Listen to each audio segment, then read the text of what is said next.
You know, it seems like life is this constant battle to be stronger, Yeah, pushing ourselves physically, mentally, emotionally, and everywhere we look.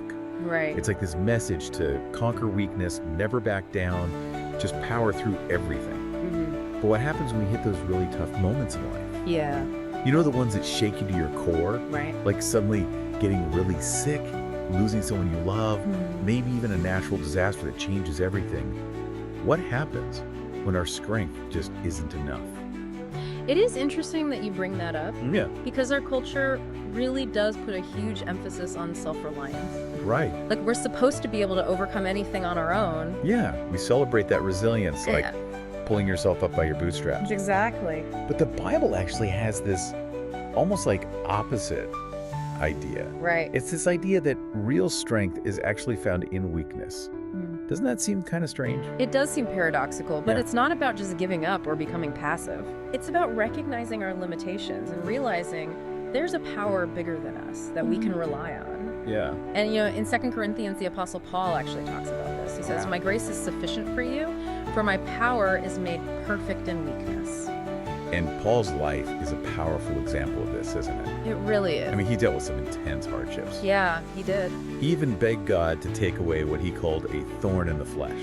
Exactly. And what's so interesting is that God didn't take away that pain.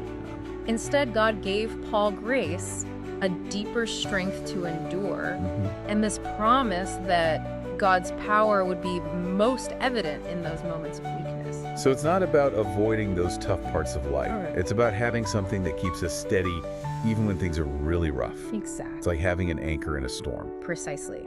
And that makes me think about a question that a lot of people struggle with. Okay. If God is all-powerful and loving, why is there so much suffering in the world? It doesn't seem fair. But the Bible offers a different perspective. Okay. It describes a world that's been broken by sin, Right? where everything is affected by decay and death, all consequences of turning away from God. That's a key point. Yeah. The world isn't how it was supposed to be. Right. And that brokenness affects everything. Yeah. From natural disasters and sickness Yeah. to relationships falling apart. So it's not that God makes these bad things happen, No, but that he allows them as part of a bigger plan. exactly. And that's where redemption comes in. Okay. God doesn't abandon us in this brokenness. Right. He offers a way back. To be whole again. Yes, a way to overcome the effects of sin. And that's where Jesus comes in. Yes. Okay. Through Jesus' sacrifice, God offers forgiveness, healing, and ultimately a restored world. Wow. This is a hope that goes beyond anything we could ever do on our own. That's amazing. It is. It's really something when you hear stories of people who have gone through such intense pain, Yeah. like a life-changing diagnosis, or suddenly losing someone they love. And yet they find this amazing strength and peace through their faith. Yeah. It's pretty remarkable. Those stories are so inspiring. Yeah. And it's not like they're pretending the pain isn't there. Right. It's more like they've tapped into this source of strength that helps them go through those hard times and not be destroyed by them. Yeah. It makes you wonder how we can access that kind of strength. Right. Yeah. Especially when we feel like we have nothing left. Where do we even start? Well, the first step might sound a bit backwards, Okay.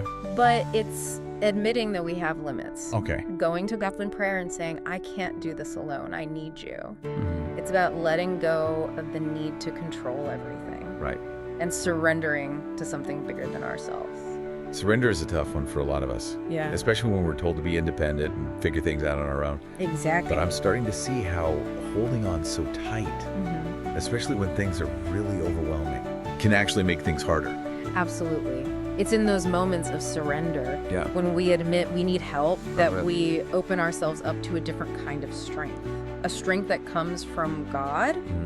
It takes faith. Okay. Trusting that even when we can't see the whole picture, Right. God does. Yeah. And He's working everything out for our good. And the Bible talks a lot about finding strength in God. It does. Are there any verses that come to mind when you think about this? Oh yeah, for sure.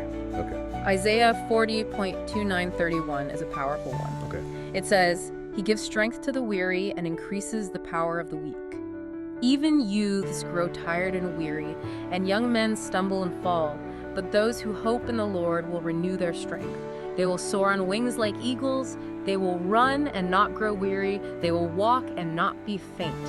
I love the imagery there. It is beautiful. It reminds us that even when we're completely exhausted, Yeah, like we can't take another step, right. God can give us the strength to keep going. And it's not just about physical strength, is it? No, it's so much more than that. It's emotional strength. The resilience to handle heartbreak and disappointment. Yeah. It's mental strength to make good decisions when we're overwhelmed. Right. And it's spiritual strength, like being able to feel God's presence even in the darkest times.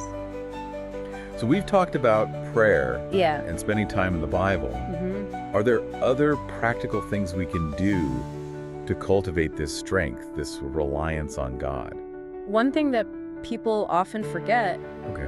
is the importance of Christian community. Right. God created us to live in fellowship with each other, Yeah. to support and encourage one another. It's like having a spiritual support system. Exactly. People who get what you're going through because they've been there too. Right. Being part of a community of believers can make such a difference, Yeah. especially when we feel weak.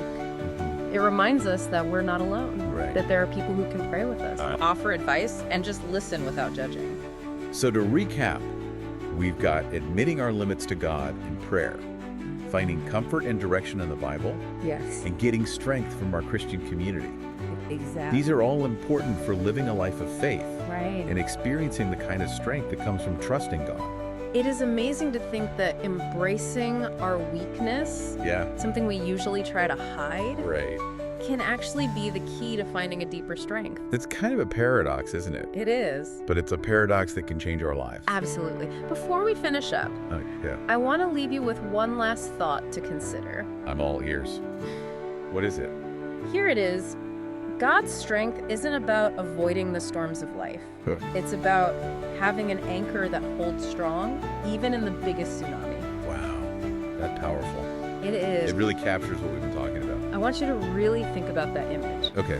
Think about those times when you felt like you had no strength left. What did you do? How could inviting God into those moments change how you experience weakness and strength?